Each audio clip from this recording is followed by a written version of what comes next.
This is Anton Lysenko for Nash Ukrainian Roots Radio. Today we'll be discussing the recent statement which was made by the Pope, what media already call Declaration of Ukrainian Surrender. Our guest is Mykhaylo Yakubovych, Orientalist and researcher from Freiburg University, Germany. Hello, Mykhaylo, and welcome to the studio of Nash Radio. Nice to meet you. So recently, Pope Francis said that Ukraine should have a courage of the white flag of the negotiation. What does the statement really mean in the political sense? Well, first of all, there are a lot of controversy about this statement. Some people debate, even the representatives of the Vatican, they say, oh, probably it was distorted a little bit. That there is another meaning. We shouldn't look for a worstest one. And there are some another statements and the Vatican supports and so on. But first of all, I'm not concentrated over those words precisely. Okay, said he this or probably it's a journalist misinterpretation, but at least the news are circulating in media, especially in that context. And this is not the first statement coming from the Vatican on that. On the problem that the Ukraine should be surrendered or Ukraine should call for a peace, that this is what do we call as both sidism? We have a both sides of that word. We don't have a cruel aggression of one country against another. We have two countries fighting each other for some political interests and so on. But let's look to the retrospective. First of all, 5-10 years ago, Vatican made a few steps toward good relations with the Russian Orthodox Church. So the idea was to preserve some of the churches, Catholic churches in Russia, and instead not criticizing Russian Orthodox Church from its expansion towards, by the way, Ukraine and Georgia. So that's so-called Havana Declaration signed in Cuba, and that's also the Cuba is probably for many people it's a sign of leftist movements, sign of everything anti-Western. So why to organize it not in Geneva, in Switzerland, somewhere, or in the United Nations, but especially in Cuba? Okay, there is a reconciliation strategy and so on. So I see on that statements probably a rising dependence of the Catholic Church from the global south.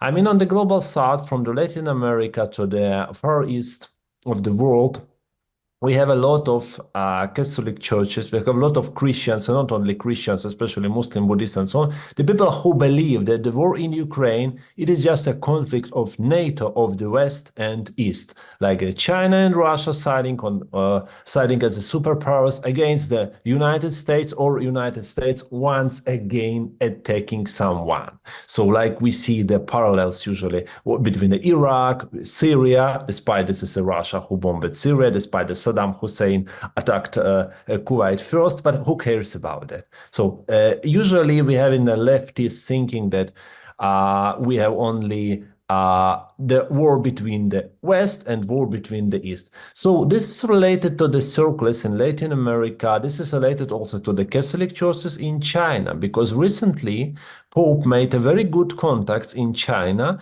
because in the China the Catholic Church a little bit independent from the Vatican because of the requirements of Chinese government. And now they want to have more close relations. They want to gain much more power in China, also because of doing business here, because the church is also a very big business structure. Sorry for saying that. I don't want to offend any believers, but we have financial movements inside the churches. So we do have that. And with a lack of the capital coming from the West, actually we see, for example, in Germany, we pay taxes. If you belong to the Catholic Church, you declare this, you pay a tax. So and last year, there were thousands of people withdrawing from paying the taxes for the benefit of the especially Catholic Church. Evangelical Church, of course, as well, but for the Catholic Church is the most problematic. So the most of the Catholics now live outside the Europe. Also politicians, also decision makers, people who make very big donations to the church. So they depend on that. That's first thing. Next idea is the leftist movement inside the church. The church depend on the idea of social justice, theology of liberation theology, in some way that could be also say something about the idea of pacifism in a way which is really suitable for the young people never experiencing any kind of war, but still probably really not enough just for the people living like in Ukraine or living in the Middle East and so on. So I see there is a complex issue, and the problem, unfortunately, is not only with the Catholic Church. The problem is many churches. With many churches, where do we have like a church politicians making statements which are not far enough clear for the people who really suffer. Like we are talking, we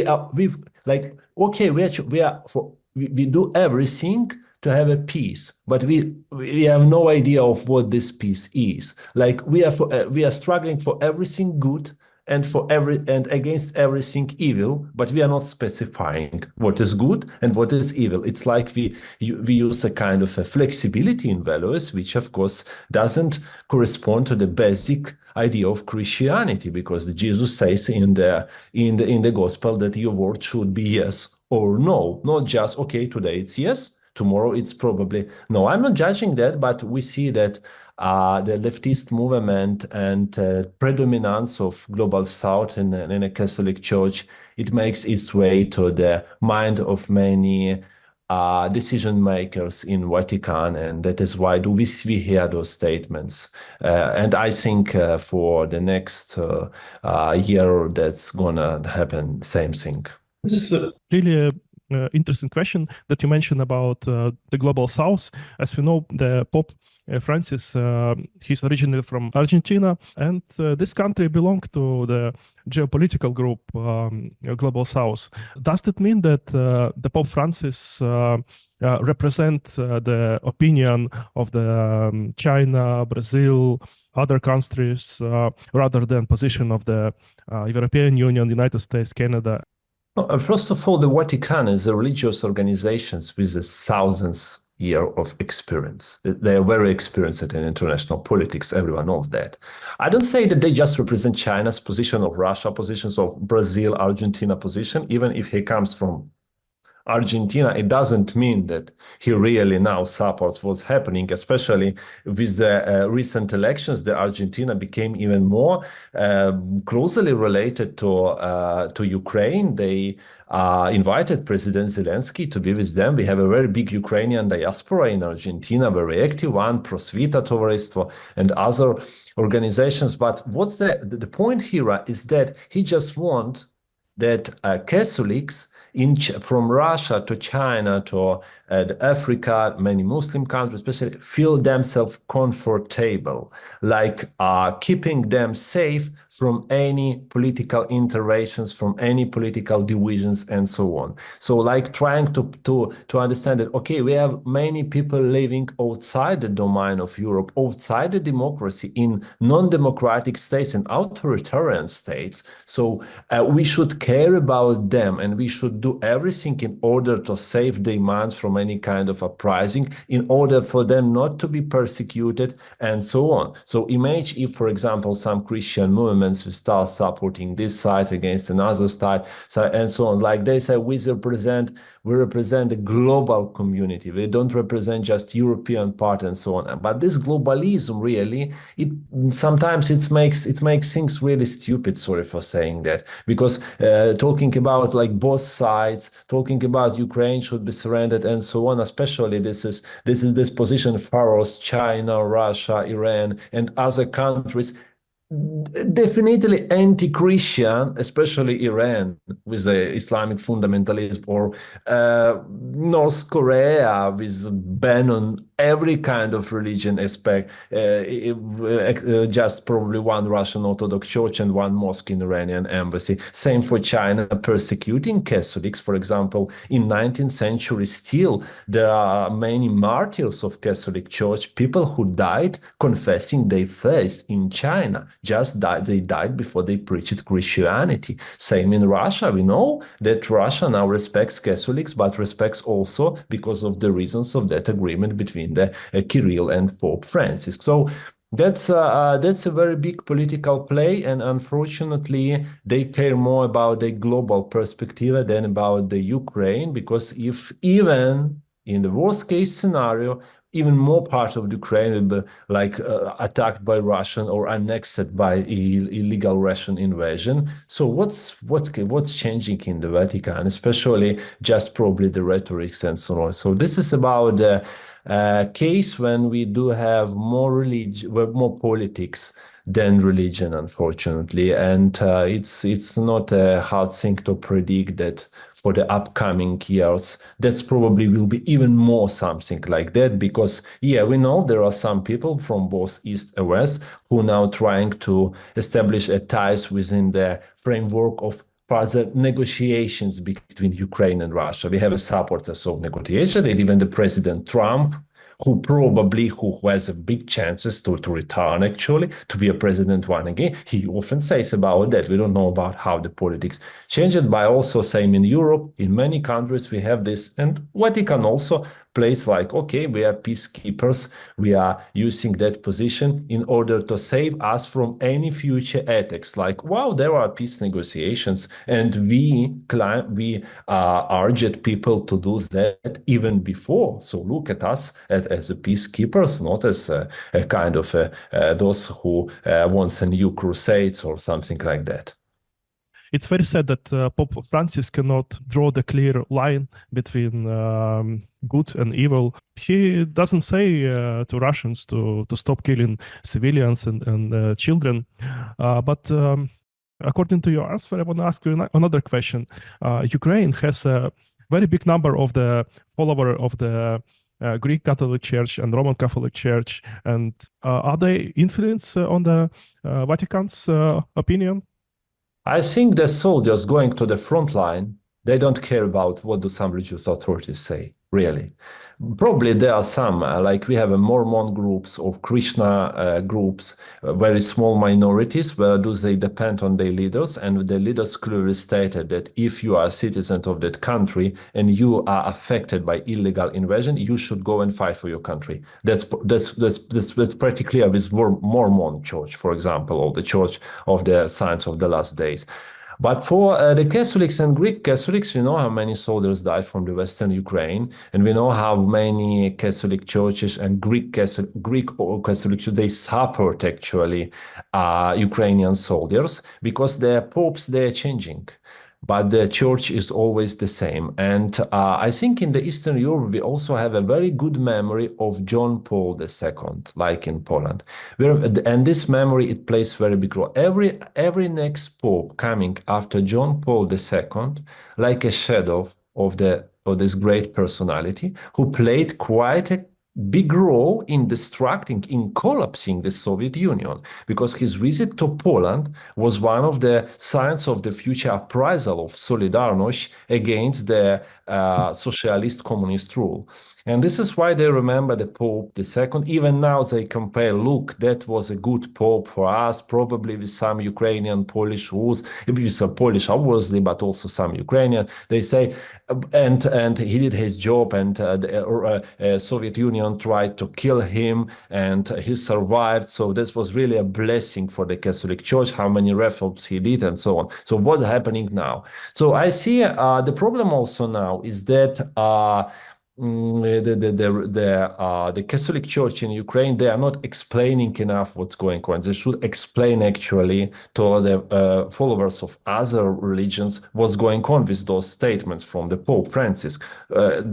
Like they should come and ask him, so please repeat what do you say, and which plan do you have for us? What do you request us to do? Do you really want us to surrender or what? Whatever. So next point also quite an important one, and then talking that all those talks about the role of the Catholic Church and so on, there should be voices from Ukraine. So I think that the communities which really support Ukrainian army, the communities which support humanitarian initiatives and so on, they should be more loud, not only in Ukraine but also abroad. We have a lot of people who make so much good for Ukraine. So there's people, they shouldn't be silent about that. They should actually raise their voice and tell that this is not really a position of Christianity just to work in a far of aggressive war. And just to remember that the Pope is a person which is coming in power by the way of elections, not by the way of like appointments. So the way of elections, and of course the Catholic Church has a doctrine of like infallibility of his statements, but it doesn't mean that everything he says is a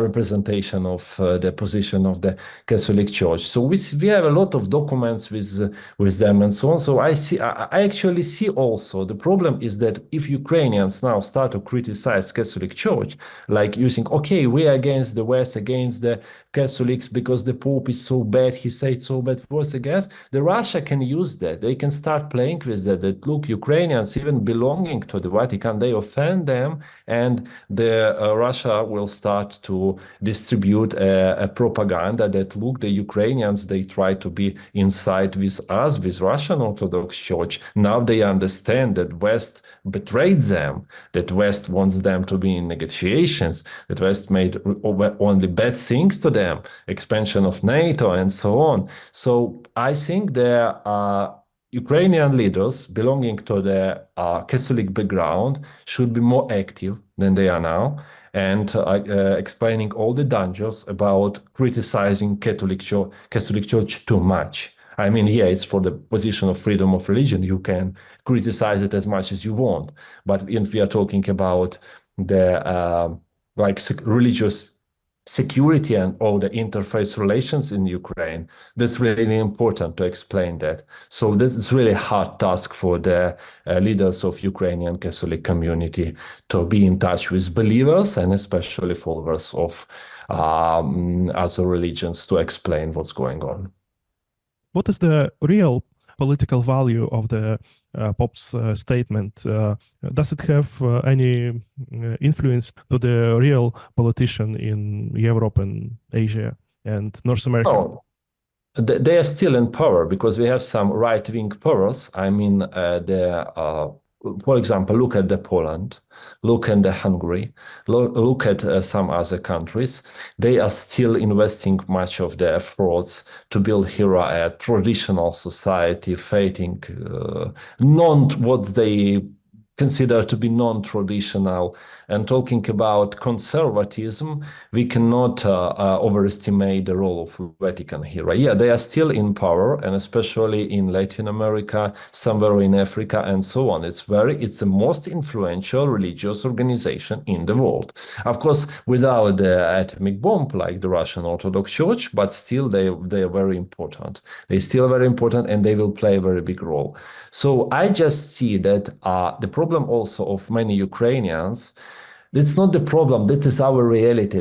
With this trauma, we perceive every statement of this kind very dramatically. Like everyone talking about the peace with Russia without the restoration of Ukrainian territorial integrity, without respect to the Ukrainian statehood, we start to criticize him, definitely. So probably in many other countries, people just missed. This is just the usual church talk about the peace, about it. Okay, we are peace builders. We are talking about peace. We are against any kind of racism, prejudices, wars, and so on. We are against war here and there. We are against weaponry, blah, blah, blah, and so on. So it's just ordinary church talk about everything. But for the Ukrainian kids, that's a little bit different. And I think so if the Pope is not we continue in that way, but he probably continues, I think that in Ukraine, the level of disappointment with the Catholic Church will grow up. And this plays like in favor of the Ukrainian Orthodox Church and unfortunately Russian Orthodox Church. So they just could be look at people not enough politically mature. I mean, they are making statements which are not correspond to the very reality of the war. They are looking from the past on many issues. And that's true because we have so many people in Western Europe and in North America who never experienced anything like war, like air raid alarms, like sounds of the bombs, like relatives killed. We have people who just read the books and watch the movies and so on. So when we're talking with like experience of being refugee and so on, you see a kind of empathy, but from the other hand, we see a level of misunderstanding. And it is also the same about the religious figures who used to say, oh, how can church be bad? Even sometimes in the dialogue with the Catholics, you hear how you can blame Russian Orthodox Church or Russian Muslim for supporting the wars. They just supporting their countries. Okay, but still they have some religious values. Do they live according to the secular ideology, or do they really read the Bible they have in their hands? That's the question. And the problem is that in post-secular societies, I see the future of the religious communities, especially their role in a development of human values,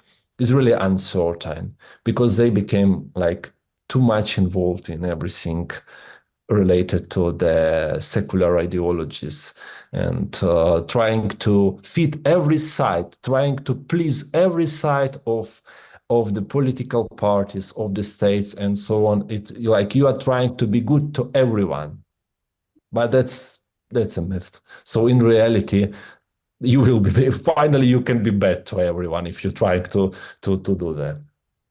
Consider the hypothetical scenario where Ukraine accepts the advice of the popes to surrender. What would be the consequence for the Ukraine and for the entire world?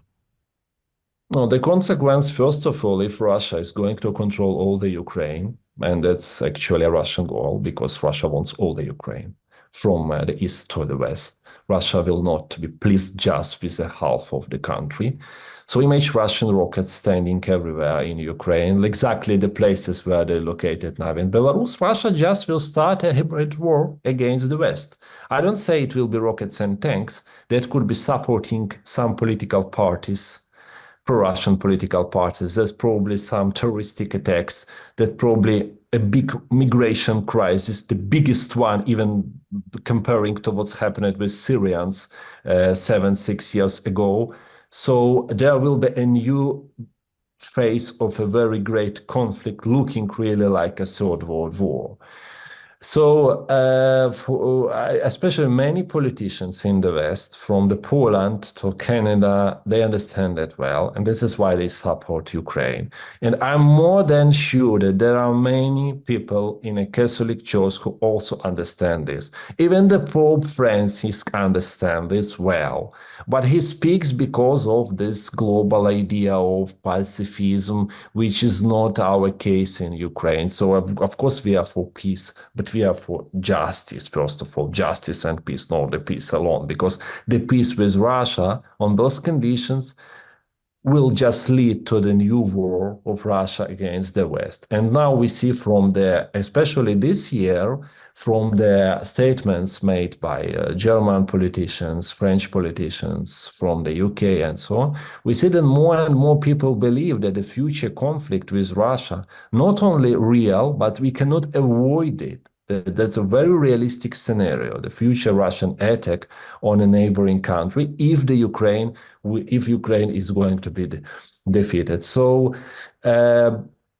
this talk and all those statements, all this politics of church, it looks really strange. I mean, it looks really outdated and looks like a try to play in favor of probably we can make some negotiations which will freeze the conflict for 5-10 years before Russia will concentrate more powers, but probably Ukraine also will be restored and so on. So there are many geopolitical scenarios, and I'm not sure I'm in position to talk about, because there are too many voices every day from everywhere talking about how this war may end and so on. But coming back to the issue of religion, I think there are right now, especially in this 2024, we have enough people in the West understanding that threat. Another problem, how do they react? Do they ready to react in a way which is really courageous, like supporting Ukraine more,